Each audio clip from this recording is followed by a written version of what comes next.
There's two things I've always wondered. Do witches exist?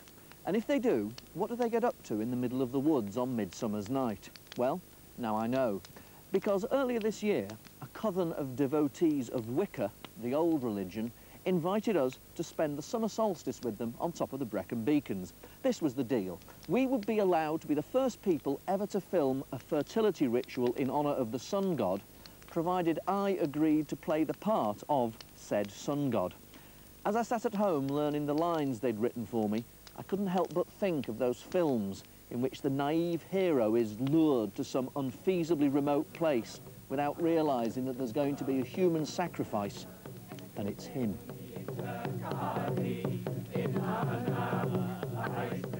Wicca, sometimes known as the craft, believes in the duality of the divine, and so worships both the goddess and the horned god. First, I met the women. I told some of my friends where I was coming tonight and that I was going to be spending the solstice with some Wiccans, and they said, oh, Wiccans, they're witches, aren't they? Satan isn't involved in this religion in any way. It's to do really with the animalistic side of man, the fertility, which has been knocked out of so many religions, the sexual, the life-giving, the profound. Rather, the horns represent a sort of animalistic nature, and which is revered because Wicca believes in pleasure, believes in love-making, believes in affection and generosity. It's not a sterile religion. It's about having a sense of reverence for the divine life force, which manifests in many different ways. It's kind of tuning in. I mean, if you look around at what's here, life's bursting through. It wants to speak to us. If we're seeing life in abundance, it's the summer solstice. You kind of feel very much in touch with yourself, perhaps rational or integrated, and it gives you that, and it again and again. It also gives you the kind of the communal stuff, a sense of belonging with a group of very like-minded people. Even if you don't necessarily relate to a stockbroker on a normal level, which I don't. I can work with a stockbroker when they've got no clothes on and they're dancing around in a wooded circle.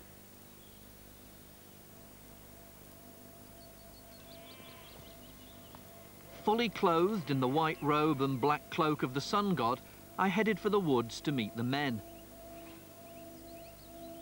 In caverns deep, the old gods sleep, but the trees still know their lore,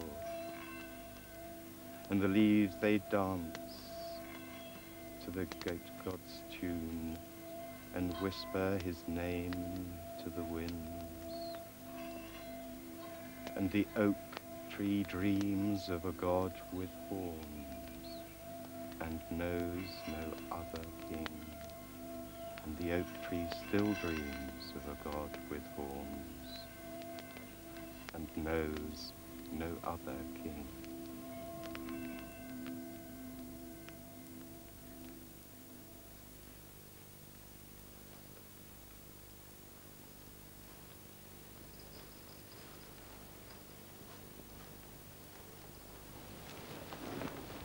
Who approaches bearing the staff of a king? I am the chosen vessel, the goddess's anointed. By what right do you bear that staff? The goddess is right. Then you are the chosen one. None may bear the kingship that have not proved themselves worthy. To enter this circle, you must pass me. By might and by art, and by strength and by valor.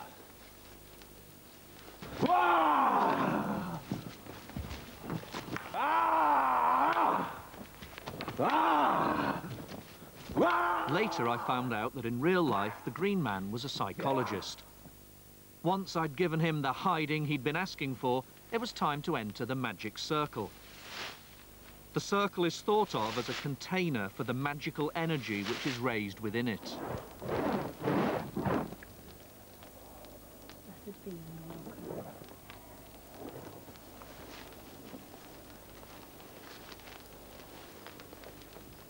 Vivian Crowley, the high priestess of the coven, was to play the goddess to my Sun King.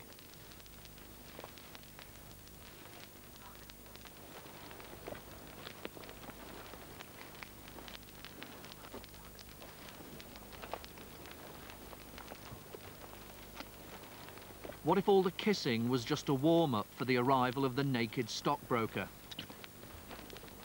We who gather in this circle at the zenith of the light, we who live and breathe thy nurturing energy, we ask that the simplicity of our ways be honored, and that all thoughts of the night be stripped away. Blessed be.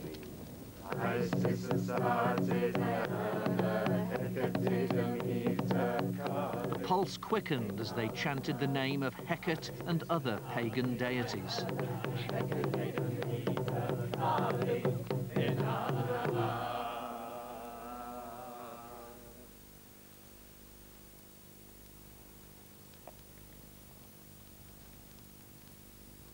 With blade I cast this circle round.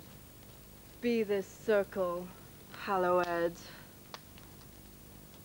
All this business with the sword brought the old sacrifice anxiety flooding back, ensuring that my performance was as tentative and wooden as opening night in the village hall play. I will take your people as my people. I cast off the freedom of the woodland and will wear instead another crown. Then I shall bind you to the people with the ties of self-sacrifice. And we will marry you to the people, that you may be theirs in death and in life.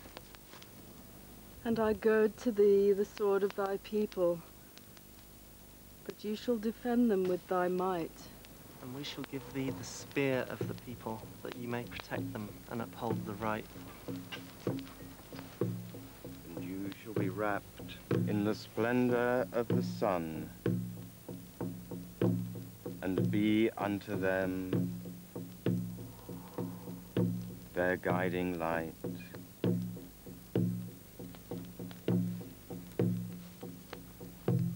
And I shall crown you king amongst the people. Blessed be the king, servant of the people. I mean, long ago in these ancient hills, people worshipped goddesses and gods, and maybe in each different village they called the goddess a different name, they called a god a different name. They didn't think they were worshipping different things. They recognized they were worshipping the divine in many different ways.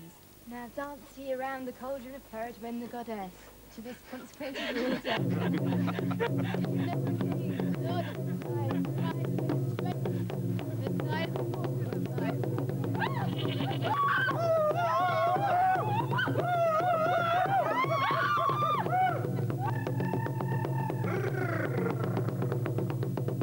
I think that the all-pervasive life force, or whatever everybody calls it, it can be God, it can be the spirit, it can be nature, energy, whatever, is the background of every religious system, because you're actually believing that there is more than what we just see here, that there is more potential and more interaction with the world than merely getting a job, going to work, watching TV.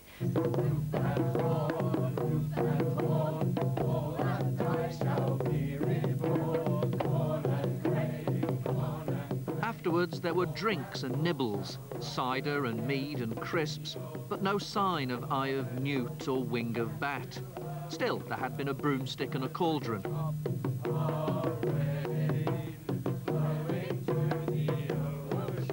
Until the Witchcraft Act was repealed in 1951, Wiccans were open to prosecution. They don't believe in sin or guilt, but in celebrating life now rather than preparing for what happens after death. There are no hard and fast rules, but there is an ethical system, often summarized as, if it harms no one, do what you will.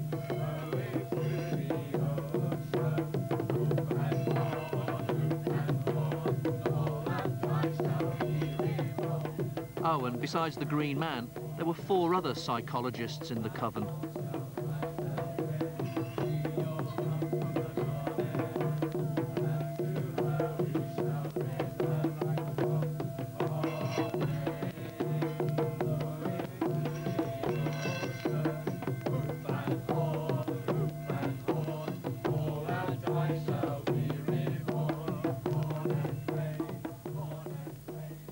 Contact details for the religions and beliefs featured in this programme and the last series of Desperately Seeking Something can be found on a special Channel 4 poster costing £2.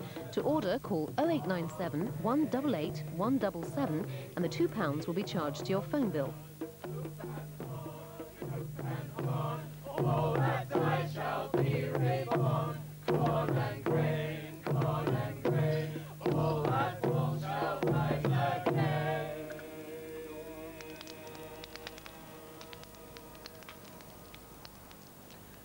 You might think that all this esoteric palaver only takes place in remote woods and on blasted heaths, but you'd be wrong.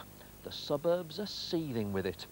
Join me next week for semi-detached shamanism and some bungalow-based Kabbalistic ritual. And remember, in the suburbs, no one can hear you scream. That's the power of double glazing.